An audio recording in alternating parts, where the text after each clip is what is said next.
قرآن مجید برہان رشید سے مختلف قصص سننے کی سعادت حاصل کر رہے ہیں۔ آج کی اس گفتگو کا عنوان جناب عیسیٰ علی نبینا وعلیہ الصلاۃ والسلام کے 4 معجزات ہیں، جن کو قرآن مجید برہان رشید میں اللہ رب العزت نے بڑی تفصیل کے ساتھ بیان فرمایا ہے۔ جناب عیسیٰ علیہ الصلاۃ والسلام نے اپنی قوم کے سامنے اپنی 2 باتیں ارشاد فرمائی۔ فرمایا میری قدرت کی کیفیت یہ ہے اور میری جو علمی لیاقت ہے وہ یہ ہے۔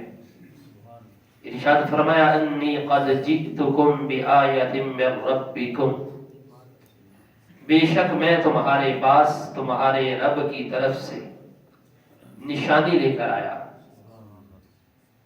انی اخلق لکم من الطین، بے شک میں تمہارے لیے مٹی سے ایک مورت بناتا ہوں، کہیئۃ الطیر، پرندے کی شکل کی طرح، یعنی جس طرح پرندے کی شکل ہے اس طرح ایک مٹی کی مورت بنا دیتا ہوں۔ فانفخ فیہ، اس میں پھونک مارتا ہوں، فیکون طیرا باذن اللہ، تو اللہ کے حکم سے پرندہ بن جاتا ہے۔ وَأُبْرِئُ الْأَكْمَحَ، اور میں شفا دیتا ہوں مادرزاد اندھے کو۔ اکمہا مادرزاد اندھا جو ماں کے پیٹ سے نابینا پیدا ہو۔ ولا براسا، اور سفید داغ والے کو۔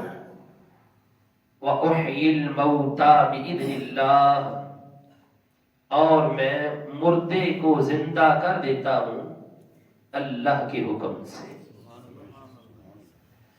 وَأُنَبِّئُكُم بِمَا تَأْكُلُونَ، اور میں تمہیں خبر دیتا ہوں جو تم کھاتے ہو۔ وَمَا تَدَّخِرُونَ فِي بُيُوتِكُمْ، اور جو تم اپنے گھروں میں چھپا کے رکھ لیتے، ذخیرہ کر لیتے۔ إِنَّ فِي ذَلِكَ لَآیَةً لَكُمْ إِن كُنتُم مُؤْمِنِینَ، بے شک اس میں ضرور نشانی ہے تمہارے لیے اگر تم ایمان لے آؤ۔ اگر تم مان لو تو اس میں تمہارے لیے نشانی ہے۔ دوستو یہ سورۃ آل عمران کی آیت نمبر 49 ہے، جس میں اللہ رب العزت نے جناب عیسیٰ علیہ الصلوۃ والسلام کے ان اقوال کا ذکر کیا۔ اب دیکھیے، جس وقت جناب عیسیٰ علیہ الصلوۃ والسلام نے لوگوں کے سامنے پہلی تبلیغ کی ہے تو لوگوں کو جنت، دوزخ، قیامت، اعتقادات، توحید کوئی بات نہیں کی۔ سب سے پہلے جناب عیسیٰ علیہ الصلوۃ والسلام نے لوگوں کے سامنے اپنی معرفت بیان کی ہے کہ لوگ مجھے پہچانیں۔ ظاہر ہے کہ جس وقت لوگ نبی کو پہچان جائیں گے تو ساری چیزیں ان کی سمجھ میں آ جائیں گی۔ اگر نبی کی معرفت نہیں ہے تو کچھ بھی نہیں۔ ٹھیک ہے جی، آپ کی والدہ کے اوپر تہمت لگی تھی تو جناب عیسیٰ علیہ الصلوۃ والسلام نے اپنی والدہ کی گود میں ہی کلام کیا تھا، بجائے اس کے کہ والدہ سے تہمت کو دور کرتے آپ نے جو ہے اپنا تعارف کروایا، اپنی پہچان کروائی۔ انی عبد اللہ، میں اللہ کا بیٹا ہوں، اللہ کا بندہ، بیٹا نہیں۔ اس نے مجھے کتاب دی ہے، نبی بنایا ہے، جہاں بھی رہوں اس نے مجھے بابرکت بنایا ہے، اپنی پہچان کروائی۔ پتہ یہ چلا نبی کو ماننا اور ہے اور نبی کی پہچان کرنا اور ہے۔ ٹھیک ہے، یہ سارے جو ہے وہ اگر ہم دیکھیں تو کہتے ہیں کہ ہم فلاں نبی کو مانتے ہیں، فلاں نبی کو مانتے ہیں۔ یاد رکھیے، ایک ہے ماننا، ایک ہے پہچاننا۔ یہاں پر ایک اور چیز بھی ہے جو بڑی قابل غور ہے اور جس کو سمجھنے کی ضرورت ہے۔ جناب عیسیٰ علیہ السلام نے یہاں پر جو قوم کے سامنے اپنی بات کہی ہے تو اپنی عمومی صفات کا ذکر نہیں کیا، کیونکہ ہر نبی کے اندر عمومی صفات بھی ہوتی ہیں، خصوصی صفات بھی ہوتی ہیں۔ عمومی صفات کیا ہے؟ بشر ہوں، کھاتا پیتا ہوں، کاروبار کرتا ہوں، آتا جاتا ہوں، نکاح بھی کرتا ہوں، اولاد بھی ہوتی ہے، یہ عمومی صفات ہے۔ ایک ہے خصوصی صفات۔ خصوصی صفات نبی کی یہ ہوتی ہے کہ جو ایک عام بندے کے اندر وہ وصف نہیں جو نبی کے اندر ہے۔ جناب عیسیٰ علیہ السلام نے یہاں پر اپنی عمومی صفات بیان نہیں کیے، اپنی خصوصی صفات لوگوں کے سامنے رکھی کہ اللہ تعالیٰ نے مجھے قدرت یہ دی ہے، علم یہ دیا ہے، ٹھیک ہے، خصوصی صفات یہ۔ اچھا، جناب عیسیٰ علیہ السلام کی جن معجزات کا یہاں پر ذکر ہوا ہے ان کے اندر پہلا یہ ہے کہ آپ فرماتے ہیں کہ میں مٹی سے ایک مورت بنا تھا۔ تو قوم نے آپ سے کہا آپ جو نشانی لے کر آئے ہیں مٹی سے مورت بناتے ہیں، ہمیں چمگادڑ بنا کے دکھائیے۔ یہ چمگادڑ کا مطالبہ کیوں تھا؟ قوم بڑی سیاڑی سی ہو، کیونکہ جو چمگادڑ ہے اس کے اندر 9 خصوصیات ہیں۔ صاحب تفسیر روح المعانی نے لکھا ہے، علامہ سید محمود آلوسی نے، جو دیگر پرندوں کے اندر نہیں ہے، جانوروں کے اندر نہیں ہے، جو اس کے اندر صفات ہے۔ اس طرح صاحب تفسیر روح المعانی لکھتے ہیں کہ اس کے اندر ہڈی نہیں، صرف گوشت اور خون ہے۔ دوسری بات، اس کے پر نہیں ہوتے، یہ گوشت سے ہی اڑتی ہے، پر نہیں، اس کا گوشت ہی ہے، اس سے ہی اڑتی ہے۔ اچھا، یہ انڈے نہیں دیتی، بچے دیتی، حالانکہ جتنے بھی پرندے ہیں یہ انڈے دیتے ہیں۔ اچھا، اس کی چھاتی پر پستان ہوتے ہیں جس سے یہ اپنے بچوں کو دودھ پلاتی ہے، حالانکہ کوئی بھی پرندہ اپنے بچوں کو دودھ نہیں پلاتا۔ اچھا، پھر اس کی چونچ نہیں ہوتی بلکہ منہ ہوتا ہے، اس کے منہ میں دانت بھی ہوتے ہیں جس سے وہ چباتی ہے، اور یہ واحد پرندہ ایسا ہے جو ہنستا بھی ہے، ہنستا بھی، حالانکہ جو ہنسنا ہے یہ انسان کا خاصہ ہے، جانور کا نہیں، لیکن یہ ہنستا بھی، اسے حیض بھی آتا ہے۔ اچھا، یہ دن کی روشنی میں دیکھ نہیں سکتا یہ، بلکہ رات کے اندھیرے میں اس کی آنکھیں بیکار ہو جاتی ہیں، صرف اور صرف جس وقت سورج طلوع ہوتا ہے اور سورج غروب ہو جاتا ہے اس وقت ایک گھنٹہ یہ دیکھ سکتا ہے، بس یہ اس کی خصوصیات ہے۔ انہوں نے کہا اگر آپ مٹی سے مورت بناتے ہیں تو پھر ہمیں چمگادڑ بنا کے دکھائیے۔ آپ نے فرمایا ٹھیک ہے، بنا دیتا ہوں۔ آپ نے جب مٹی سے مورت بنائی، پھر اس کے اندر پھونک ماری تو وہ چمگادڑ بن کے اڑنا شروع ہو گئی۔ ٹھیک ہے جی، سر لوگوں نے یہ کہا ہے کہ یہ جو چمگادڑ ہے اس سے پہلے نہیں تھی، ایسی کوئی کہانی نہیں ہے، چمگادڑ شروع سے ہی ہے۔ ٹھیک ہے جی، جناب عیسیٰ علیہ السلام نے چمگادڑ جیسا بنا کے دکھایا تھا ان کو۔ ٹھیک ہے، اب ذرا اگلی بات دیکھیے جو قرآن مجید برہان رشید کے اندر بیان کی گئی ہے۔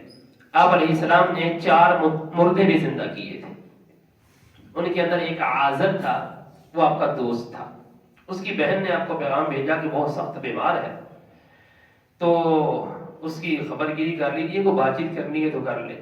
لیکن جو پیغام پہنچا تھا 3 دن کے بعد پہنچا تھا، کافی مسافت پہ تھے آپ، تو آپ 3 دن کے بعد جس وقت پہنچے تو وہ دنیا سے جا چکا تھا۔ تو آپ نے اس کی بہن سے کہا کہ آپ مجھے ذرا بتائیے کہ کہاں دفن کی ہے، تو ان کو قبر دکھائی گئی۔ آپ وہاں پر اس کی قبر کے اوپر گئے اور جا کر کے کہا عادر اللہ کے حکم سے زندہ ہو جا۔ زندہ ہو گیا، کافی عرصہ زندہ رہا اور اس کی اولاد بھی ہوئی، بعد میں جیتا رہا وہ۔ اچھا، ایک تو عازر کو زندہ کیا، پھر اس کے بعد ایک بڑھیا تھی، اس کا ایک بیٹا فوت ہو گیا تھا، اس کا جنازہ لے کر لوگ جا رہے تھے لیکن بڑھیا بہت زیادہ رو رہی تھی۔ جناب عیسیٰ علیہ السلام کو بہت زیادہ ترس آیا، اللہ کی بارگاہ میں دعا کر دی، یا اللہ اس کا بیٹا زندہ کر دے۔ بیٹا زندہ کر دیے، بیٹا زندہ ہو گیا۔ ایک محرر تھا تو جو ٹیکس وغیرہ وصول کرتا ہے، اس کی بیٹی فوت ہو گئی، تو اس کے اوپر بھی ایسے ہی آپ کو ترس آیا، آپ نے جو ہے وہ دعا کی، وہ بھی زندہ ہو گئی۔ اچھا، یہ 3 مردے آپ نے اس طرح زندہ کیے، لیکن لوگوں کو پھر بھی اطمینان نہ ہو، ان کا لگتا ہو سکتا ہے ان کے پر سکتا تاری ہو، ٹھیک ہے جی، یہ زندہ کر اس طرح کرتے ہیں جناب عیسیٰ علیہ السلام کو کسی پرانی قبر کے اوپر لے جاتے ہیں، 4600 سال پرانی قبر، یعنی 8600 سال، سام بن نوح کی قبر تھی، اس کے اوپر لے گئے، کہا کہ ان کو زندہ کر کے دکھائیے۔ جناب عیسیٰ علیہ السلام اس کی قبر کے سرحانے کھڑے ہوئے، فرمایا قم بإذن اللہ، اللہ کے حکم سے زندہ ہو جا۔ بس کہنا تھا، وہ سام بن نوح جو تھے وہ زندہ ہو کر کے کھڑے ہو گئے۔ تو لوگ جان گئے کہ اللہ تبارک و تعالی نے آپ کو واقعاتاً یہ قدرت عطا فرمائی۔ اچھا، پھر جو ہم مریضوں کو جو شفا دیتے تھے، آپ مادرزاد اندھا، چلے ایک تو ہوتا نا کسی کی بینائی ویسے کمزور ہو تو تھوڑی بہت جگہ روشنی آ جائے، کیونکہ اس وقت اطباء کا دورہ تھا، جو طبابت تھی اس وقت عروج پہ تھی۔ ہر نبی کو جو معجزہ ملا ہے نا، وہ اس دور کے لحاظ سے ملا ہے۔ موسیٰ علیہ السلام کے پاس جو 2 معجزے ظاہر ہوئے تھے، ایک آپ کا عصا تھا اور ایک آپ کا ید بیضا تھا، بغل میں ہاتھ لیتے باہر اس طرح نکالتے تو وہ چمکنا شروع ہو جاتا۔ جادوگر جو ہے نا، اس وقت اس طرح کی کام کیا کرتے تھے۔ تو آپ نے فرمایا میں جادوگر نہیں، میں اللہ کا سچا نبی ہوں۔ جادوگر میں اللہ کے نبی میں بڑا فرق ہوتا ہے۔ تو آپ کے پاس اللہ تعالیٰ نے یہ معجزہ دی ہے۔ عیسیٰ علیہ السلام کا مبارک زمانہ تھا، جالینوس جو تھا نا حکیم، وہ آپ کا ہم اثر تھا۔ تو وہ کہتے تھے کہ یہ جو اپنا کوئی لا علاج بھی مریض ہوتا تو اس کو کوئی معجون دے دیتا ہے، اس کو جو ہے وہ کچھ نہ کچھ جو ہے وہ کر دیتا ہے تو بالکل ٹھیک تندرست توانا ہو جاتا ہے۔ تو آپ نے فرمایا دیکھیے جتنے بھی بڑے بڑے حکما ہیں، بڑے بڑے جو ہے وہ طبیب حضرات ہیں، ان کو تو مرہم پٹی کی ضرورت پڑتی ہے، مجھے اللہ تعالیٰ نے یہ قدرت دی ہے کہ میں صرف ہاتھ پھیرتا ہوں، اللہ تعالیٰ شفا دے دیتا ہے، کوئی مرہم کو پٹی کو چکر وغیرہ کوئی نہیں، ٹھیک ہے۔ تو یہ اللہ تبارک و تعالیٰ نے جناب عیسیٰ علیہ السلام کو یہ خاص قسم کا ایک معجزہ عطا فرمایا تھا۔ دن کے وقت آپ جو ہے وہ ہزاروں مریضوں کو اس طرح شفا دیتے تھے، لیکن ایک شرط پہ دیتے تھے، کہتے تھے پہلے ایمان لا، یا پھر آپ کہتے تھے کہ میں ٹھیک کر دوں گا، کلمہ پڑھنا پڑنا دن میرا، وہ کہتے ٹھیک ہے ٹھیک کر دیں، جو بندہ مجبور ہوتا کہتا ٹھیک ہے۔ تو آپ اس طریقے سے لوگوں کو کلمہ پڑھا کر کے مسلمان کیا کرتے تھے، اپنے جو ہے وہ اس وقت دین میں داخل کیا کرتے تھے۔ اچھا،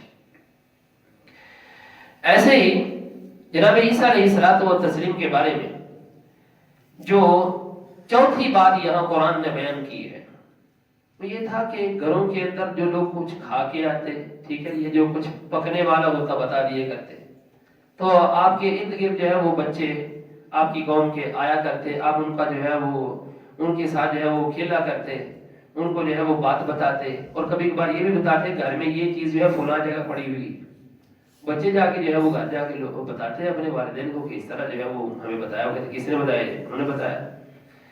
اچھا، جو آپ کو نہیں مانتے تھے تو انہوں نے اپنے بچوں کو روک لیے۔ تو اس طریقے سے گھر کے اندر کافی بچے تھے، تو دیکھا کہ ایک دن وہ ملنے کے لیے نہیں آئے، تو آپ ان کے دروازے پہ چلے گئے، تو بچے کدھر ہیں؟ انہوں نے کہا بچے تو نہیں ہیں، انہوں نے کمرے کے اندر بند کیے ہوئے تھے۔ کہا اس کمرے کے اندر کیا ہے؟ کہا اس کمرے کے اندر تو سور ہے۔ تو ہم نے جو سور، کیونکہ وہ جو عیسائی ہیں وہ یہ سور وغیرہ پالتے ہیں، تو فرمایا چلے ٹھیک ہے، پھر سور ہی ہو۔ دروازہ کھولا تو سارے سور ہی تھے، ٹھیک ہے۔ یہ جناب عیسیٰ علیہ السلام کی زبان کن فیکون ہے۔ پھر وہ لوگ مان گئے کہ یہ جو کہتے ہیں یہ بالکل سچ کہتے ہیں۔ تو اللہ تبارک و تعالیٰ نے آپ کو علمی جو لیاقت عطا فرمائی تھی، جو آپ کو قدرت عطا فرمائی تھی، وہ بے مثال تھی، ٹھیک ہے۔ یہ جو پورا واقعہ ہے، اس واقعے کے اندر ایک دو باتیں میں آپ کے گوش گزار کرنا چاہوں گا جو ہمارے واسطے سبق کی بات ہے، وہ یہ ہے ہم لوگ درود تاج پڑھتے ہیں. درود تاج کے اندر جو ہے وہ دافع البلاء والوباء والقحط والمرض والعالم یہ جملہ پڑھتے ہیں نا. اس کا مطلب کیا ہے؟ دافع البلاء والوباء، وبا کو دور کرنے والے اور بلا یعنی آزمائش کو دور کرنے والے. لوگ کہتے ہیں دافع البلاء اور والوباء یہ خاصہ تو اللہ کا ہے. اللہ ہی جو ہے دافع البلاء ہے، اللہ ہی دافع الوباء ہے. امراض بھی اللہ ہی دور کرتا ہے، شفائیں بھی اللہ ہی دیتا ہے. آپ نبی علیہ الصلوۃ والسلام کو کہتے ہو یہ درود تاج پڑھ کے تم شرک کر دیتے. ہم یہ کہتے ہیں کہ دیکھیے بات یہ ہے دافع البلاء والوباء یہ خاصہ اللہ کا ہی ہے، اور اللہ تعالیٰ جسے چاہے اپنی صفات کا مظہر بھی بنا دیتا. اچھا شفا کون دیتا ہے؟ اللہ. مردوں کو زندہ کون کرتا ہے؟ اللہ. اچھا پھر غیب کون جانتا ہے؟ اللہ. تو یہاں عیسیٰ علیہ السلام کہہ رہے ہیں، خود کہہ رہے ہیں کہ انی اخلق لکم من الطین کہیئۃ الطیر فانفخ فیہ فیکون طیرا باذن اللہ وابرئ الأکمہ والابرص واحیی الموتى باذن اللہ. کہتے شفا میں دیتا ہوں، مردے میں زندہ کرتا ہوں. کرتا کون ہے؟ اللہ. لیکن یہ فرما رہے کہ میں کرتا ہوں. اس کا مطلب یہ ہے کہ کبھی کبھار اللہ کا جو فعل ہوتا ہے اللہ کے مقربین کی طرف بھی منسوب ہو جاتا. اس میں کوئی مذائقہ نہیں. اگر کوئی بندہ یہ کہے کہ میرے اوپر اللہ کا کرم ہے، اس کے رسول کا کرم ہے، کوئی مذائقہ نہیں، کوئی شرک والی بات نہیں. کوئی بندہ یہ کہے کہ میں نے اللہ کی رضا کے لیے کیا ہے، اس کے رسول کی رضا کے لیے یہ کام کیا ہے، کوئی مذائقہ نہیں. ٹھیک ہے جی. ہمیں اللہ کی رضا بھی چاہیے، اس کے رسول کی رضا بھی چاہیے، اللہ کا کرم بھی چاہیے اور اس کے رسول کا کرم بھی چاہیے. اچھا مختلف ڈاکٹر حضرات ہیں، ان کے ہاتھ میں بڑی اللہ تعالیٰ نے شفا رکھی ہے. ٹھیک ہے شفا تو اللہ ہی دیتا ہے، لیکن اللہ تعالیٰ نے یہ ظاہری اسباب رکھ دیے ہیں. تو یہ مردوں کو زندہ کرنا یہ کام تو اللہ کا ہی ہے، لیکن اللہ تعالیٰ جسے چاہتا ہے اپنی صفات کا مظہر بنا دیتا ہے، اس کے ہاتھ پہ شفا رکھ دیتا. یہ قانون قدرت ہے یہ. اور پھر یہاں سے ایک اور بات بھی واضح ہوئی کہ اللہ تعالیٰ اپنے پیغمبروں کو غیب کی باتیں بتا دیتا ہے، علم غیب ان کو عطا فرما دیتا ہے. یہ جناب عیسیٰ علیہ السلام کا علم تھا کہ گھروں کے اندر چھپی ہوئی چیزیں جو وہ ذخیرہ کرتے کھاتے آپ جو ہے وہ بتا دیا کرتے تھے. یہ جناب عیسیٰ علیہ السلام کا کمال ہے. تو دوستو یہ جتنے بھی کمالات ہم نے سنے ہیں اللہ تعالیٰ نے اس سے بھی عظیم تر اپنے محبوب صلی اللہ علیہ وسلم کو عطا فرمائے. چلو چھوٹی سی جو ہے مثال عرض کر کے گفتگو کو ختم کر دیں. میرے باپ کے آقا صلی اللہ علیہ وآلہ وسلم کو اللہ تعالیٰ نے جو معجزات عطا فرمائے، جناب عیسیٰ علیہ السلام تو مردوں کو زندہ کرتے. مردہ ہو جس کے اندر اللہ نے روح داخل کی، اللہ نے نکالے، اور جناب عیسیٰ علیہ السلام اس مردے کو زندہ کرے جس کے اندر پہلے روح تھی. اور ہمارے آقا کریم علیہ السلام کا کمال یہ ہے کہ ایسا جسم جس کے اندر کبھی اللہ نے روح داخل کی ہی نہ ہو، اس کے اندر ازسر نو روح کو داخل کر دینا آقا کریم علیہ السلام کا خاصہ. کبھی پتھر میں روح بھائی دسو پتھر میں کبھی کسی نے روح ڈالی؟ آقا کریم علیہ السلام نے تو کلمہ پڑھا دیا ہے پتھروں سے. ظاہر ہے کہ پتھر نے کلمہ پڑھا ہی تب ہے جس کے اندر جس وقت پتھر کے اندر روح داخل کی گئی. یہ آقا کریم علیہ السلام کی معجزات ہیں. یہ دعا ہے اللہ رب العزت ہم سب کو قرآن و سنت کے فہم کی برکتوں سے مالا مال فرمائے. آمین.